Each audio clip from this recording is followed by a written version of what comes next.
این هفته خبر تو خبر داره براتون. از تیغ ضرب العجل هسته‌ای رو شاهرگ ولایت و قمپس الکی و موشکی آخوندا برای دل دادن به بسیجی‌ها. 4 فروند موشک قدرتمند ساحل به دریا، هدفشان این ناو هواپیمابر فرضی است. با عملیاتی شدن این موشک‌ها حالا دیگر کشتی‌های پهن پیکر هم از تیررس سرسخت‌ترین مردان دریا ایمن نیستند.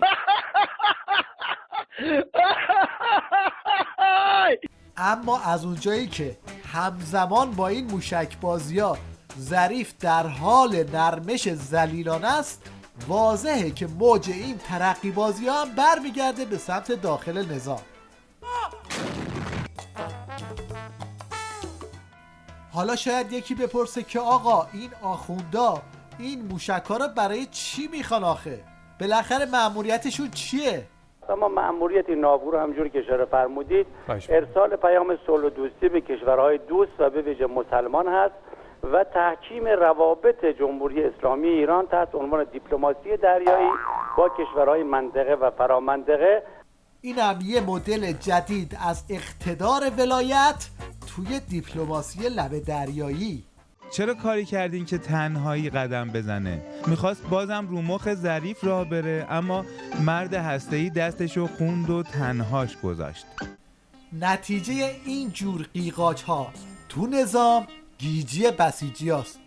اون وقتی که تیبیریش برای ماستمالی قضیه میره تو کار سوت بلبلی. پیامکی که فرستاده بودید سوال کرده بودید که چرا در خبرها چه بنده و چه سایر همکارانم در بخشای خبری اعلام میکنیم به نقل از مقامات وزارت امور خارجه و همچنین اعضای تیم هسته‌ای کشورمون که مذاکرات پیشرفت داشته است، بعد در یک بخش خبری دیگر اعلام میکنیم که پیشرفت کمی داشته است.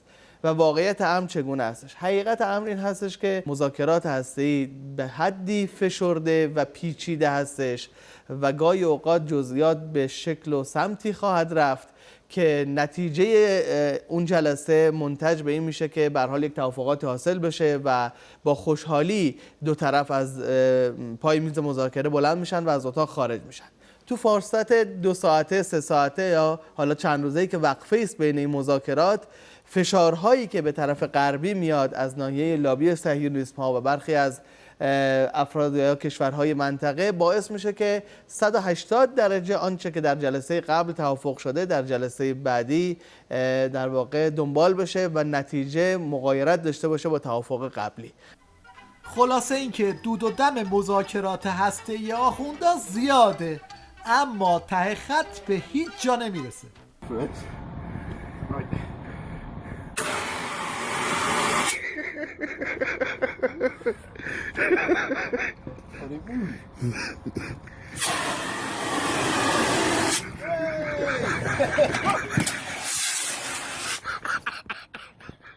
بدبختی‌های عظما یه طرف، رسوایی رفیق گرمابه و گلستانش تو انگلیس هم یه طرف.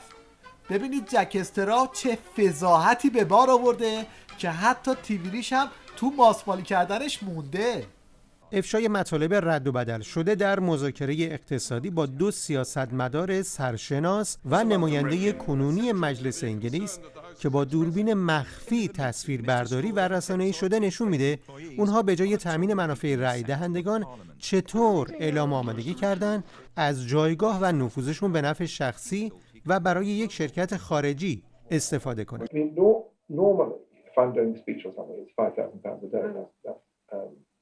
سوزش آخوندا از جزقاله شدن جک استرا وقتی بیشتر روشن میشه که یادمون بیاد این آیت الله جک استرا همونیه که تا دیروز پول میگرفت تا با همین فکس زدن ها عظما رو از زیر تحریم بیرون بکشه. دولت آمریکا درباره تحریم‌ها علیه ایران به گونه‌ای عمل می‌کنه که به تبعیض علیه بانک‌ها و بازرگانان انگلیسی منجر شده. در زمان تحریم‌ها علیه ایران، صادرات انگلیس به ایران به صورت چشمگیری کم شده. آخوندا عمری به این جک استراف کولی دادن، حالا طرف دیگه پایین بیا نیست که نیست.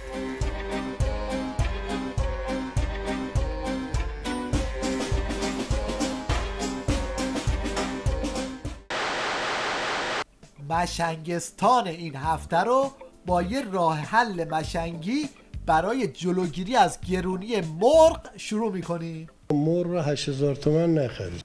خب اگه ملت مرغ نخرن پس چی بخرن بخورن؟ اگرچه با توجه به حس خوبی که همه ما نسبت به این پرنده‌های زیبا داریم، خوردنشون یه خورده سخته، اما اگر به خواص درمانی گوشت اینها فکر کنیم این کار آسان‌تر میشه. مصرف گوشت طیور در ایران تنوع خوبی داره. در بین ایرانی‌ها گوشت شترمرغ، بوقلمون، کبک، بلدرچین، غاز و مرغابی طرفداران زیادی داره و حالا گوشت کبوتر هم به این فهرست اضافه شده. همایش سازی و همایش بازی تو نظام ولایت چیز جدیدی نیست، اما وقتی سالن هاشون پر نمیشه مجبور میشن بچه مدرسه‌ای ها رو به زور بیارن تو این همایش ها. اون وقت یه چنین سوتی پارتی اتفاق میفته. زیاد میاین این همایش ها؟ بله. معمولا چند وقت یه بار میرین؟ معمولا توی این ماه 2 بار اومدیم. الان میدونی این همایش چیه؟ نه. شما میدونی همایش چیه؟ نه متاسفانه. امروز امتحان انشا داشتیم، به خاطر اون اینجا بیشتر خوش می‌گذره. همایش برای دفاع مقدس گفتن اومدیم، برای دفاع مقدس اومده بودیم اینجا. این همایش که دفاع مقدس نیست، اومده سالن دفاع مقدس.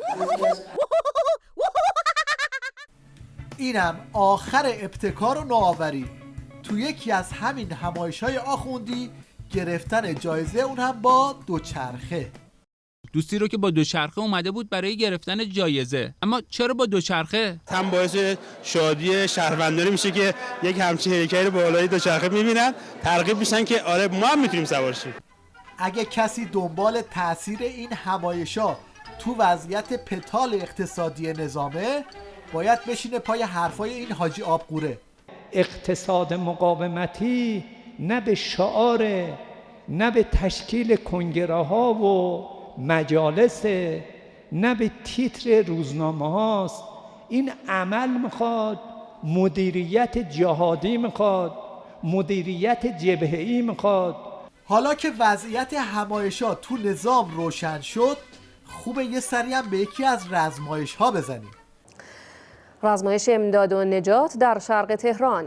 در این رزمایش فقط خانم‌ها وظیفه امداد و نجات را بر عهده داشتند. 234 امدادگر خانم در این رزمایش روش‌های کمک به آسیب دیدگان حوادث طبیعی را تمرین کردند. تو این رزمایش که مثلا قرار رزمایش امدادگرا باشه، تمرین گریه کردن واسه جسدا رو به اینا سپردن.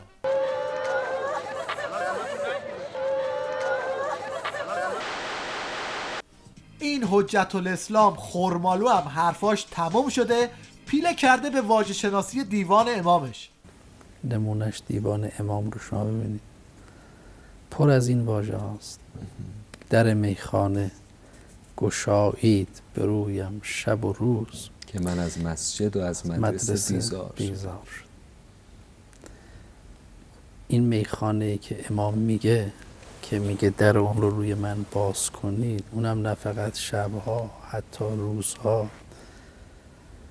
منظورشون میخانه آبنگوریه. اینم یکی از خوانندگان پر و پا قرص دیوان امام که ظاهراً شعرای اون کفن پاره حسابی رفته رو اعصابش. و دولت تعیین میکنید و دولت تعیین میدید لعنک الله و دولت تعیین میکنم.